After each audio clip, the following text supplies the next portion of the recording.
Ahmedabad police के सामने आसाराम ने कबूला सच। आसाराम ने सूरत की रेप पीड़ित को शांति कुटिया में ले जाने की बात कबूली। अहमदाबाद पुलिस कर रही है संत से पूछताछ। रेप केस में आरोपी नारायण साईं की तलाश में सूरत पुलिस दिल्ली में छापेमारी कर रही है। सूरत पुलिस ने दिल्ली पुलिस की मदद के लिए दिल्ली के रोहिणी और नसबगढ़ इलाके में छापेमारी की। गुजरात पुलिस की जांच में नारायण साईं के एक फोन की लोकेशन दिल्ली और आसपास पाए जाने के बाद राजधानी में बुधवार से तलाश शुरू हो गई। नारायण की तलाश में सूरत पुलिस की एक टीम बिहार के मधुबनी भी पहुंची हुई है। पुलिस की टीम पता लगाने में जुटी है नारायण साईं का यहां किससे लिंक है। इसके अलावा पुलिस को शक है कि कहीं नारायण जयनगर के रास्ते काठमांडू तो नहीं चला गया। शिविर में नारायण ने पीड़ित को लेकर आया था। मधुबनी के बाद नारायण ने पीड़ित महिला को लेकर नेपाल भी गया था। इस तथ्य की जांच के लिए सूरत पुलिस भी मधुबनी से बिहार के जनकपुर और काठमांडू जाएगी।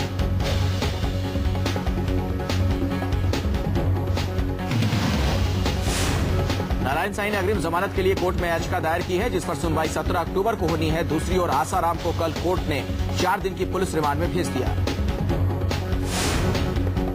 अहमदाबाद में भी नारायण साईं की ऐशगाह मिली है। शहर के पौष इलाके में बने इस बंगले में ऐशो आराम की हर चीज है। इस पर मालिकाना हक तो नारायण के एक भक्त का है, लेकिन नारायण साईं अक्सर इस बंगले में जाता आता था। इस बंगले के गार्ड महेश ने बताया कि यहां नारायण साईं बड़ी महंगी गाड़ियां लेकर आया करता था और उसके साथ लड़कियां भी होती थी। बंगले के गार्ड महेश ने यह भी बताया कि नारायण साईं के साथ उसने कई बार विदेशी युवतियों को भी देखा। नारायण मौज मस्ती के लिए अक्सर कुटिया को छोड़कर यहां आता था।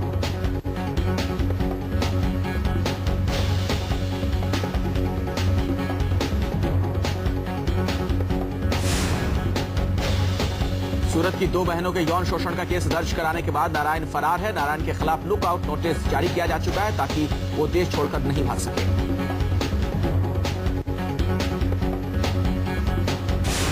पूर्व कोयला सचिव पीसी पारीक ने कहा है कि अगर मैं दोषी हूं तो पीएम भी दोषी हैं और अगर वो निर्दोष हैं तो मैं भी निर्दोष हूं। इससे पहले उन्होंने कहा था कि प्रधानमंत्री मनमोहन सिंह को आरोपी नंबर 1 बनाया जाना चाहिए।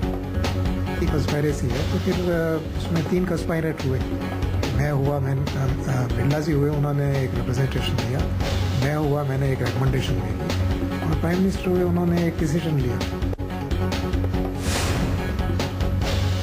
पीसी पारीक ने कहा है कि सीबीआई को लगता है कि ताला बीरा खदान हिंडाल्को को आवंटित करने में कोई साजिश हुई है तो प्रधानमंत्री को आरोपी नंबर 1 बनाना चाहिए, क्योंकि उन्होंने ही आवंटन को मंजूरी दी थी। प्रधानमंत्री रहते हुए मनमोहन सिंह ने जुलाई 2004 कोयला मंत्रालय का चार्ज संभाला था। पीसी पारीक ने कहा कि अगर सीबीआई को साजिश की बू आ रही है तो सबसे पहले पीएम को आरोपी बनाया जाए। पीसी पारीक मार्च 2004 में कोयला सचिव नियुक्त किए गए थे और तत्कालीन यूपीए सरकार के कई मंत्रियों द्वारा उन्हें हटाए जाने की नाकाम कोशिशों के बावजूद दिसंबर 2005 में रिटायर होने तक इस पद पर बने रहे। सीबीआई ने कोयला घोटाला मामले में मंगलवार को दायर चार्जशीट में 5वें सबसे अमीर उद्योगपति कुमार मंगलम बिड़ला के साथ साथ पारीक का भी नाम लिया है। इसके साथ ही सीबीआई ने नाल्को, हिंडाल्को और एक पूर्व कोयला सचिव समेत 14 एफआईआर दर्ज की है।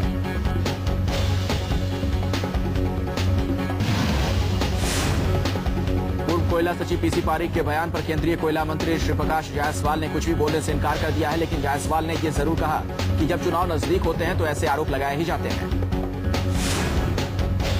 कोयला घोटाले में पीएम को आरोपी बनाए जाने के पूर्व कोयला सचिव के बयान पर सूचना एवं प्रसारण मंत्री मनीष तिवारी ने सीधे तौर पर कुछ भी कहने से इनकार किया, लेकिन बीजेपी पर वार करते हुए उन्होंने कहा कि उसे उंगली उठाने के पहले अपने दामन में झांकना चाहिए।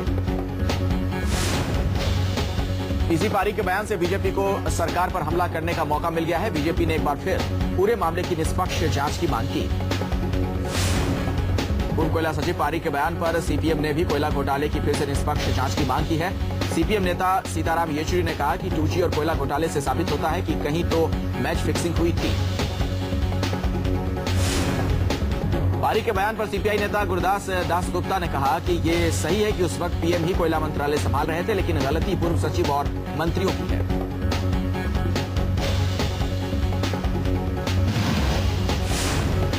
सीमा पर पाकिस्तानी सेना ने फिर की नापाक हरकत। पुंछ जिले में भारतीय चौकियों पर पाकिस्तानी सैनिकों ने फिर की गोलीबारी।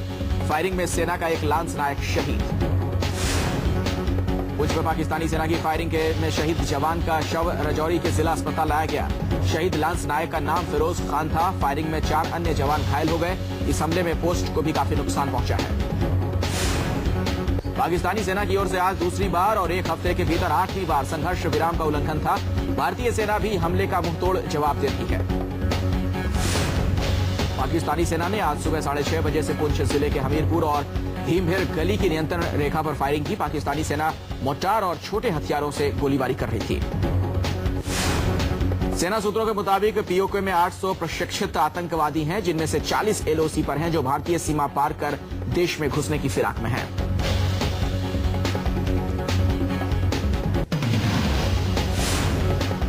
सीमा पार से लगातार सीज फायर के उल्लंघन के बढ़ते मामले पर बीजेपी ने सरकार पर हमला बोला है। बीजेपी नेता बलवीर पुंज ने कहा कि सरकार की सॉफ्ट पॉलिसी किसी काम की नहीं, पाकिस्तान दोहरी चाल चल रहा है।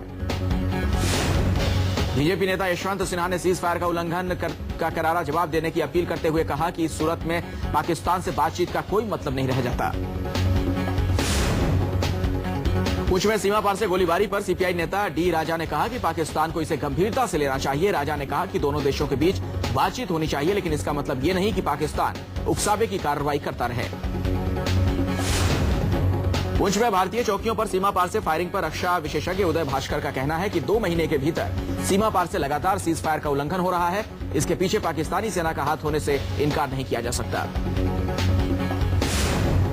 पुंछ में गोलीबारी पर जम्मू कश्मीर के पूर्व डीजीपी एम खजूरिया का कहना है कि यह पाकिस्तान अव्यवस्था फैलाना चाहता है। खजूरिया का कहना है कि यह पाकिस्तान जम्मू कश्मीर के मुद्दे को सुलगाए रखना चाहता है।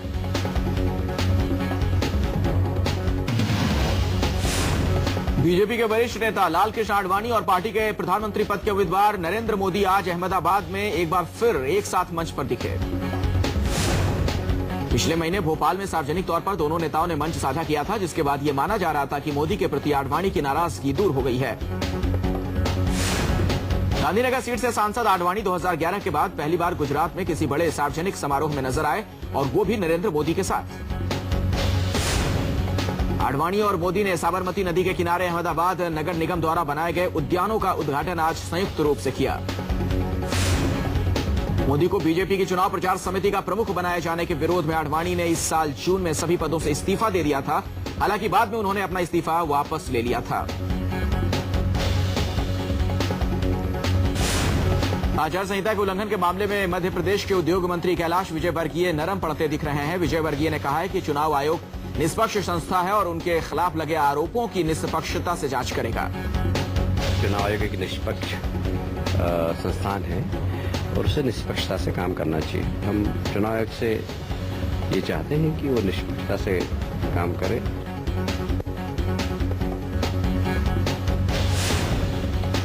विजयवर्गीय इंदौर में नवरात्रि के कार्यक्रम के दौरान लड़कियों को 100-100 के नोट बांटते हुए कैमरे में कैद हुए थे, जिसके बाद चुनाव आयोग ने संज्ञान ले लिया।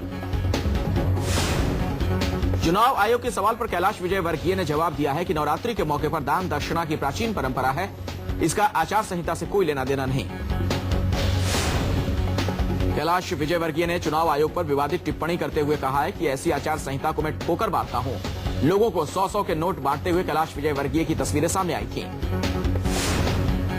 चुनाव आयोग पर दिए कैलाश विजयवर्गीय के विवादित बयान पर कांग्रेस के प्रवक्ता मीम अफजल ने कहा कि ऐसे मंत्रियों पर चुनाव आयोग को कार्रवाई करनी चाहिए।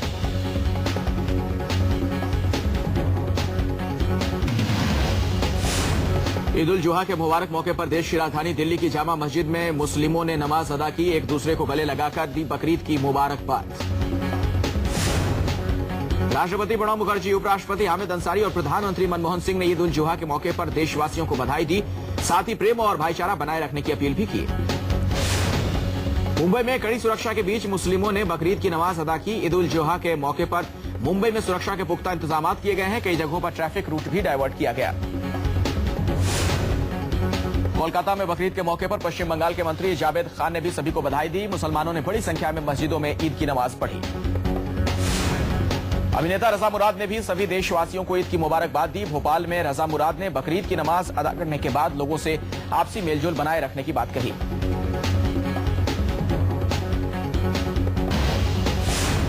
बकरीद के मौके पर गुवाहाटी में असम के सीएम तरुण गोगोई ने भी इबादत की। सीएम ने सभी देशवासियों को बकरीद की मुबारकबाद देते हुए एकता और सौहार्द बनाए रखने की अपील की। जम्मू में कड़ी सुरक्षा के बीच पढ़ी गई ईद उल अजहा की नमाज। त्योहार को देखते हुए सेना ने सुरक्षा के तगड़े इंतजाम किए हैं। लोगों ने नमाज के बाद गले मिलकर एक दूसरे को बकरीद की बधाई दी। पुंछ में देश की सुरक्षा के लिए तैनात जवानों ने भी मनाया ईद उल अजहा का जश्न। परिवार से दूर रहे जवानों ने देश को बकरीद की बधाई देते हुए साथियों के संग मिलकर जश्न मनाया। बकरीद का त्यौहार पूरी दुनिया उत्साह के साथ मनाया जा रहा है। इस मौके पर भारतीय सीमा सुरक्षा बल के जवानों ने पाकिस्तानी रेंजर्स को मिठाइयां दी। जूनागढ़ का गिर फॉरेस्ट सेंचुरी का सफारी पार्क पर्यटकों के लिए आज से फिर खोला गया। मानसून का सीजन आने के बाद सफारी पार्क को 15 जून से 16 अक्टूबर तक के लिए बंद कर दिया जाता है।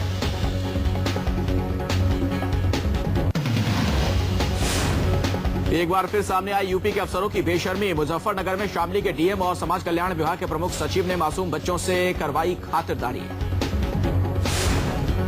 पटना सिटी एक्सप्रेस आधी रात को पटरी से उतर गई। राजेंद्र नगर रेलवे स्टेशन से आगे बढ़ते ही अचानक ये हादसा हुआ। ट्रेन जीरेल होने की खबर मिलते ही यात्रियों में दहशत फैल गई।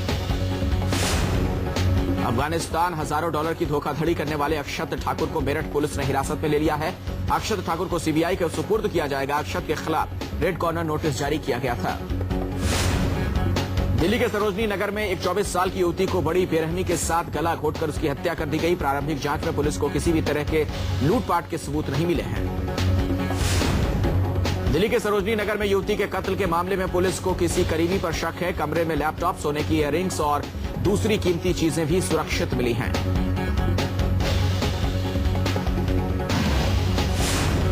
लुधियाना में 18 करोड़ का ड्रग्स जब्त कर लिया गया है, जिसकी कीमत अंतर्राष्ट्रीय बाजार में 18 करोड़ बताई जा रही है। पुलिस ने 9 लोगों को हिरासत में ले लिया है। मुख्य अभियुक्त की तलाश जारी है। अंबाला में रेलवे ट्रैक पर एक शख्स की सिरकटी लाश मिली। हड़कंप बच गया। शव की शिनाख्त रामकुमार नाम के शख्स के तौर पर की गई है। रामकुमार की मौत के बाद पुलिस कस्टडी में सुरक्षा को लेकर खड़े हुए कई सवाल। आरोपी की मौत के मामले में 3 पुलिस कर्मियों पर 302 के तहत मामला दर्ज किया गया। एमपी के धार में भागकर शादी करने वाले प्रेमी जोड़े के साथ भीड़ ने दिखाई दरिंदगी। शादी से नाराज गांव वालों ने प्रेमी जोड़े को नग्न कर पूरे गांव में घुमाया। भीड़ ने प्रेमी जोड़े की जमकर पिटाई की। पुणे के शिवापुर टोल पर बदमाशों ने टोल कर्मचारी को गोली मारी। टोल पर हंगामा कर रहे बदमाशों का वीडियो सीसीटीवी कैमरे में कैद हो गया। वीडियो में बदमाशों को फायरिंग कर भागते हुए साफ देखा जा सकता है।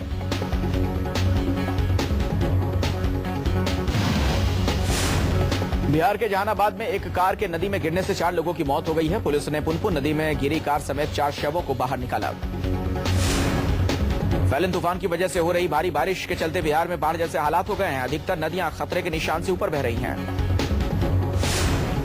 भुवनेश्वर में फैलन तूफान की चपेट में आने से फंसे 18 मछुआरों को रेस्क्यू कर दिल्ली लाया गया। तमिलनाडु के ये मछुआरे तूफान की चपेट में आने से समंदर में फंस गए थे। फैलन तूफान का असर कम होने के बाद भुवनेश्वर में ट्रेन सेवा फिर से शुरू कर दी गई है। तूफान के चलते दर्जनों ट्रेनों को रद्द कर दिया गया था। फैलन से जान बचने के बाद कोलकाता के लोगों के लिए बाढ़ का पानी बना मुसीबत। पश्चिम बंगाल की सीएम ममता बनर्जी ने पीएम को चिट्ठी लिखकर हालात के बारे में बताया।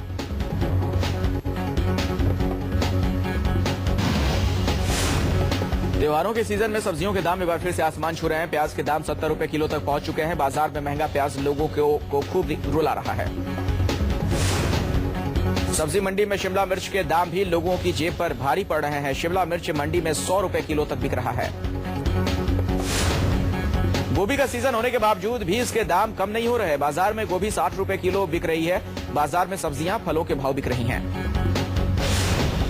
चौतरफा महंगाई बम फटने से लोग बेहाल हैं। कोई भी सब्जी 60 रुपए किलो से कम नहीं। बाजार में भिंडी 60 रुपए किलो, मटर 80 रुपए किलो और अदरक अब भी 100 रुपए किलो बिक रही है। सब्जी नहीं, फल भी महंगे हुए हैं। केला 50 रुपए दर्जन तक बिक रहा है। इसी तरह सेब 50 रुपए से बढ़कर 120 रुपए तक पहुंच गया है।